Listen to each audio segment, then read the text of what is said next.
Sejam todos bem-vindos à Central das Escrituras. Meu nome é Carlos Lúcia e nós vamos dar continuidade ao nosso curso sobre simbolismo. E hoje nós vamos colocar a mão na massa, nós vamos escolher um símbolo e trabalhar nele. E qual será esse símbolo? O branco, ou a cor branca. Tecnicamente falando, o branco não é cor, mas para facilitar, como eu disse no vídeo anterior, a nossa comunicação, vamos falar cor branca ou branco, dá tudo a mesma coisa, não vai ter problema. Irmãos, o que significa o branco para vocês?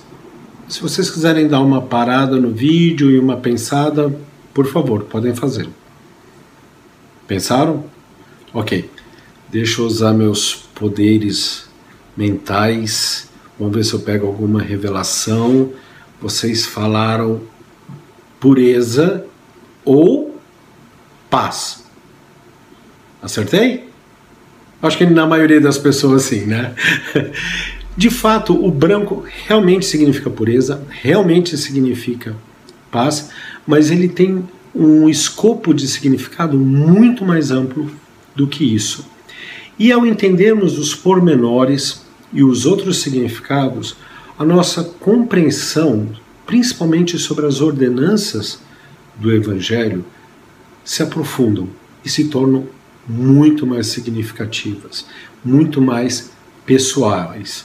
O relacionamento com o Salvador, na medida em que nós pensamos que tipo de ser ele é, não apenas mentalmente, intelectualmente, mas quando nós começamos a sentir os exemplos que ele dá, do amor que ele tem por nós, isso aumenta muito.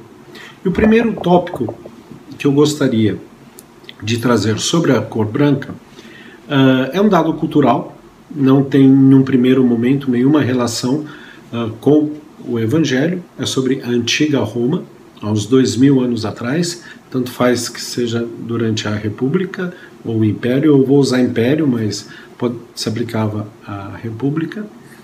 Qual era a roupa natural ou tradicional do povo romano? Era a toga. A toga não tem nada a ver com a toga preta que os juízes utilizam hoje em dia. Na verdade, a toga era sempre branca, com exceção da toga imperial. Ela era sempre branca e ela era muito grande. Ela tinha 6 metros de comprimento, né? Imagina quanto pano. E você enrolava esse pano ao redor do corpo, né? Drapeava e coisas assim. Vocês já viram em filme, mas em filme é uma versão mais diet, né? É uma toga mais curtinha. Ela era muito longa e muito pesada de ser carregada. Mas o mais interessante é o seguinte: a toga, chamada toga pura ou toga viril, era totalmente branca e todos os romanos podiam usar. Porém, quando uma pessoa se candidatava a um cargo público, ou melhor ainda, a fazer parte da corte imperial, ter acesso ao imperador, servir o imperador diretamente, ele usava essa toga pura, mas um pouco mais tratada. Ela era chamada de toga cândida. Sim, é da onde vem a palavra cândida que a gente usa em português. Ela era um branco mais vivo, ela era um branco mais brilhante, né? Então, quando as pessoas se vestiam com a toga cândida, né, você podia notar olhando na rua ou olhando no fórum, e você falava: olha os candidatos, de onde vem a palavra candidato em português. E o que isso tem a ver com o Evangelho? No primeiro momento, não muita coisa, mas vamos ver o que significava para um romano usar essa toga cândida. Primeiro, que ele era candidato a alguma coisa, né? Alguma posição social. Mas o mais importante, a toga cândida mostrava reverência e lealdade ao imperador. Ela mostrava também a sinceridade, a honestidade da pessoa em servir. Ela não tinha nenhum motivo escuso, ela não tinha nenhuma reserva, ela estava realmente sincera e honestamente buscando uma posição de serviço. E o mais interessante é que, por ela ser brilhante, mostrava o vigor, o entusiasmo, né, que a pessoa tinha em servir o Império Romano e o imperador. Né? Trazendo isso para dentro da igreja, para dentro do Evangelho, é interessante notar uma citação do elder Boyd Packer. Se encontra na Liahona de outubro de 2010. Ele diz o seguinte: ao entrarmos no templo, trocamos de roupa, tiramos os trajes usados no cotidiano e vestimos as roupas brancas do templo. Essa troca ocorre nos vestiários, em um espaço para vestir-se com total privacidade. No templo, o ideal de recato é cuidadosamente mantido. Agora a parte mais importante. Ao guardarmos as roupas de uso do dia a dia no armário, ali deixamos também as angústias, as preocupações e as distrações do mundo. Irmão, se lembra que eu falei que um símbolo precisava ser meditado para ele começar a surtir o efeito em nossa vida? Aquilo que nós queríamos entender ou compreender, ou mesmo tornar-se? O elder Boyd Packer deu um excelente exemplo. Ao colocarmos as nossas roupas do dia a dia, as roupas que nós usamos no mundo, dentro do armário, nós estamos deixando ali as nossas preocupações, as nossas angústias, as distrações humanas e também os valores do mundo. E nós estamos colocando roupas brancas. Né? Que a roupa branca possa simbolizar a nossa profunda reverência ao Pai Celestial, a nossa lealdade à sua vontade, a nossa sinceridade e honestidade em fazermos e cumprirmos os convênios na casa do Senhor, e também por ela ser brilhante, como eu disse antes, temos esse vigor, esse entusiasmo. Entusiasmo vem da palavra grega entotheos, que significa Deus dentro de nós. No caso, o Espírito nos movendo a fazer e a cumprirmos com ânimo os convênios. E nós somos candidatos? De uma certa maneira, sim. Nós somos candidatos à corte celestial? Ok, mas mais do que isso, nós somos candidatos à família celestial. Nós pleiteamos voltarmos à presença de nosso Pai Celestial e sermos recebidos com um abraço como filhos e co-herdeiros de Jesus Cristo. Eu falando assim, parece que demora bastante tempo para pensar em tudo isso, mas na verdade só alguns segundos, né? À medida em que trocamos a roupa, esse é um símbolo externo de uma condição interna, do meu amor ao meu Pai Celestial, ao Salvador, da minha reverência, da minha lealdade, do meu entusiasmo de estar aqui na casa dele e fazer as suas santas ordenanças. O mesmo se aplica ao batismo, que também nós nos vestimos de branco, né? E tem o mesmo significado, você é um candidato a entrar no reino de Deus, né? Você está com aquela roupa, né, mostrando o seu amor a Jesus Cristo, ao seu sacrifício. Você está prometendo lealdade. Na verdade é a cerimônia que você promete, não é vestindo a roupa, mas a roupa ajuda você a lembrar da sua lealdade, da sua sinceridade em fazer e cumprir convênios e ser membro da família de Deus. Já que eu estou falando de batismo, eu gostaria de usar esse tópico para explicar um outro simbolismo do branco, que não é muito comum nós ouvirmos falar sobre ele. Pode causar até estranheza em alguns ouvintes aqui do vídeo, né? E vamos continuar então com o batismo. O batismo sempre é falado nas Escrituras como um novo nascimento. E a melhor definição de batismo como um novo nascimento foi dada pelo Salvador a Adão. Eu convido vocês a abrirem Pérola de Grande Valor, no livro de Moisés, capítulo 6, versículos 58, ok? Então vamos lá. Portanto, dou-te um mandamento, ele não está falando conselho, ele não está falando, isso seria bom, é um mandamento. Portanto, dou-te um mandamento de ensinares estas coisas liberalmente, à vontade, sem restrição a teus filhos, dizendo: por causa da queda, por causa da transgressão, vem a queda. Queda essa que traz a morte. E sendo que haveis nascido no mundo, pela água e sangue e espírito que fiz, assim vos haveis tornado do pó em alma vivente, do mesmo modo tereis de nascer de novo no reino do céu, da água e do espírito, sendo limpos por sangue, sim, o sangue do meu unigênito. Olha que coisa interessante.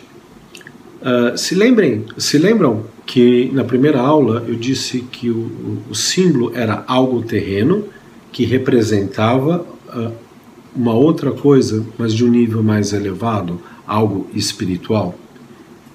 Este é um excelente símbolo. Quantos bilhões de nascimentos nós temos no mundo? E todos eles representam o nosso nascimento no reino dos céus.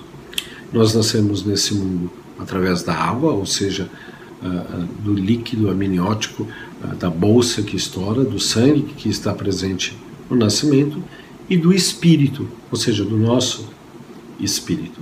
E o mesmo processo acontece quando nós nascemos no reino dos céus. Agora uma pergunta para vocês.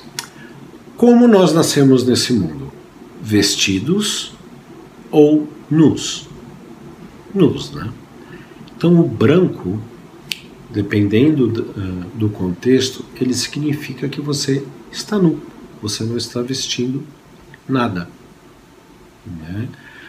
E assim como uma criança nasce nua, nós nascemos nus no reino dos céus.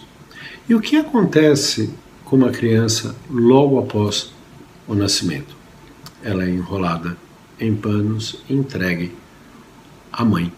Ela é entregue ao colo, ao cuidado da mãe. E o que a mãe faz? A mãe o amamenta. Olha que símbolo bonito, porque que cor é o leite? Todo mundo vai falar, branco. Sim, ele é branco, mas branco é só pasteurizado. Eu aprendi isso recentemente, né? O leite materno, ele tem várias cores e várias tonalidades, dependendo da mamada ou mesmo durante a mamada. Ele pode ser como um leite, água de coco, depois um leite mais opaco, mais branco e um pouquinho amarelado. No começo é para fornecer tanto os anticorpos e a água que o bebê necessita, segundo os nutrientes, as proteínas e por fim a gordura. É óbvio que não é sempre necessariamente nessa ordem, ele também muda um pouquinho de cor. Mas o mais importante é que o Senhor não apenas nos gera e nos dá a luz, mas Ele também nos acolhe e nos alimenta. Porque o alimento, o leite materno, ele é essencial para a criança, né? Para ela se desenvolver saudável, forte, e também a mãe passa os anticorpos que que a criança vai utilizar e depois desenvolver para também combater as influências externas. Que é melhor simbolismo do que o dom do Espírito Santo do que esse, né? Através do Espírito do Senhor, né, nós recebemos todas as bênçãos necessárias para nos desenvolvermos dentro do reino de Deus, tanto física quanto espiritualmente. Nós temos que lembrar que na oração sacramental que fala para as nossas almas, não apenas para o nosso espírito, né, mas para a nossa alma, para o nosso corpo e para o nosso espírito. E algo que eu achei também muito interessante sobre o leite materno, eu não sei como isso acontece, não me perguntem, mas o leite materno se adapta à criança. O que a criança está mais precisando é o que a mãe vai produzir, né, para dar para o filho, né? E não é exatamente o que o Salvador faz pela gente, né? Olha que bonito, irmãos. Uma mãe passa pelo sofrimento incrível do parto, quase morre, e mesmo depois ela nos acolhe em seu peito e dá de si mesma para que nós tenhamos vida. Não foi o que o Salvador fez? O Salvador não sofreu no Getsemane, não sofreu na cruz, só que ele não quase morreu, ele realmente morreu por nós, e ele nos abraça e dá todo o necessário para o nosso desenvolvimento, tanto físico quanto espiritual, para voltarmos à sua presença. Uma vez, comentando sobre isso, uma pessoa falou, não, você está exagerando, né? Mas eu acho que não. O próprio Salvador falou ao profeta Isaías, ele fez uma comparação dele com uma mãe, ao profeta Isaías. E Nefe achou tão importante que reproduziu no livro de Mórmon. Por favor, está em 1 Nefe 21. Vamos lá, 1 Nefe 21, versículo 15. Pois pode uma mulher se esquecer do filho que está amamentando, que não sinta compaixão do filho do seu ventre? E a resposta que o Senhor dá é bem clara. Sim, pode esquecer. Uma mulher mortal pode esquecer. Eu, porém, não te esquecerei. E essa é uma promessa que ele faz. O Senhor nunca nos esquece.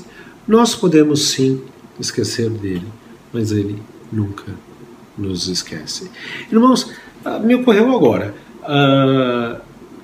Talvez seja por isso que a toalha do sacramento, a que cobre a mesa sacramental é branca e a que cobre o sacramento é branca. Justamente para nos lembrarmos, né, desse alimento espiritual do Salvador a nós, né? Mas mais importante, lembrarmos do seu sofrimento no Getsemane e na cruz e o seu imenso amor, e nos concedermos dele próprio através do Santo Espírito para que nós possamos viver, né?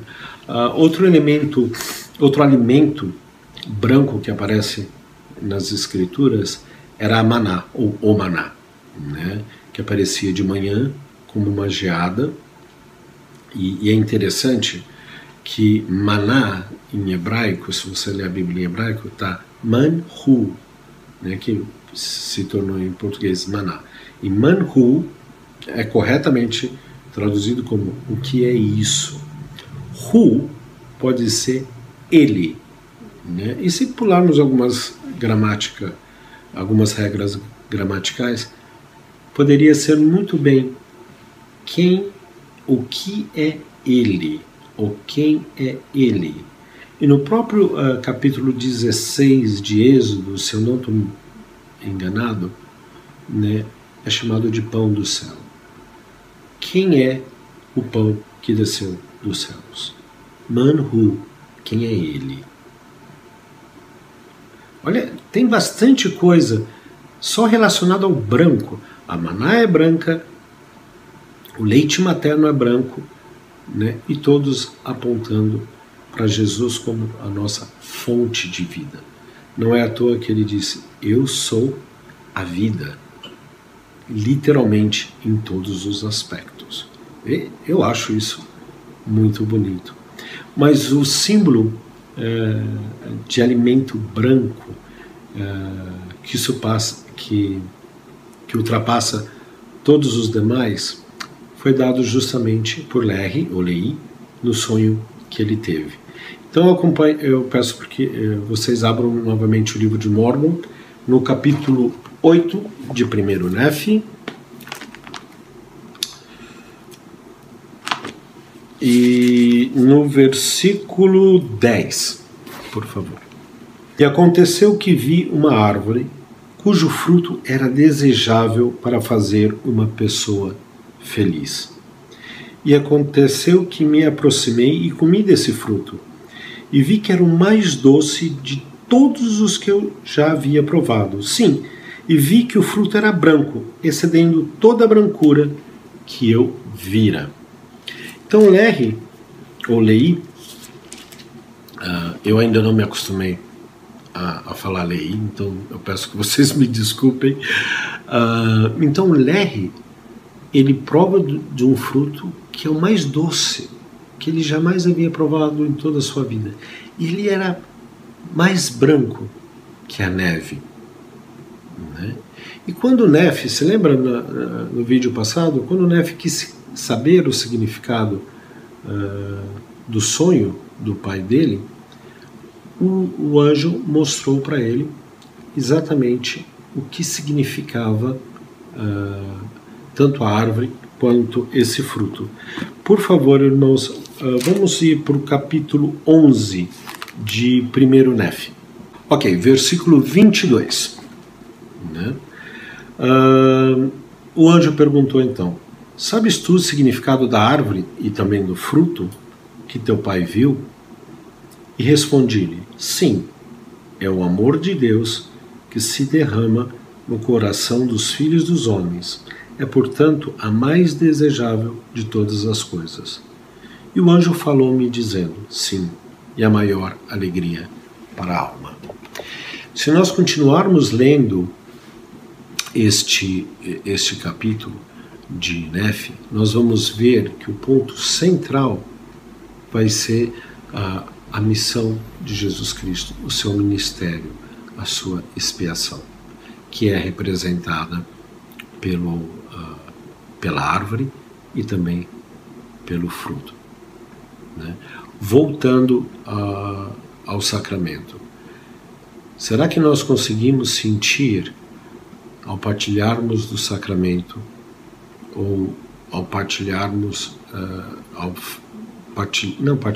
participarmos das ordenanças e sentirmos a maior alegria do mundo, a coisa mais desejável que nós temos que ter, e tudo isso simbolizado pela cor branca, né?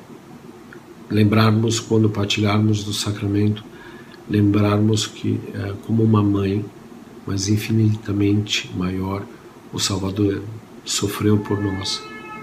Como uma mãe, ele se doa literalmente, né? Ele dá do próprio ser dele para que nós tenhamos vida, né? E como isso muda o modo de a gente ver a ordenança, principalmente o sacramento, mas também o batismo, as ordenanças do templo. Né? Então, o branco, nós não terminamos de falar sobre o branco ainda, né? Vamos ter mais um vídeo, né? Mas como o branco nos ensina a respeito de Jesus Cristo. Como o branco também nos ensina qual deve ser a nossa postura diante do nosso Salvador, diante de nosso Pai Celestial.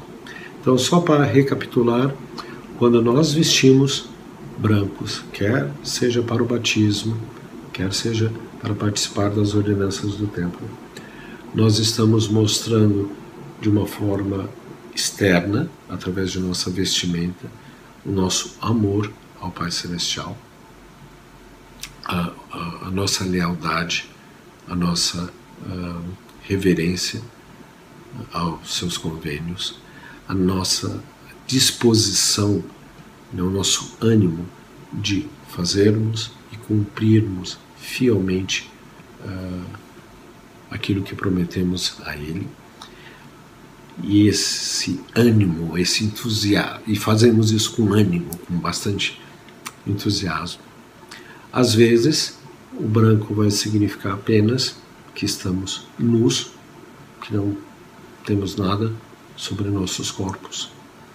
E o mais importante, o branco é um símbolo do grande, infinito e eterno amor que nosso Pai Celestial e o nosso Salvador Jesus Cristo tem por nós.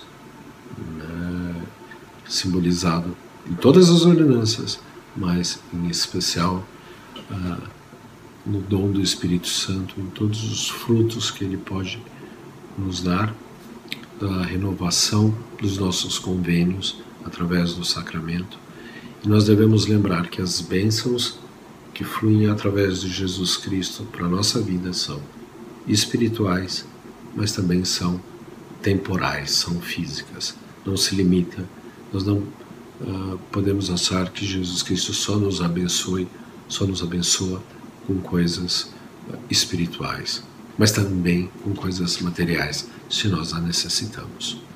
Eu espero que vocês tenham aprendido alguma coisa na aula de hoje, com esse vídeo, e nos vemos então na próxima semana. Um grande abraço a todos.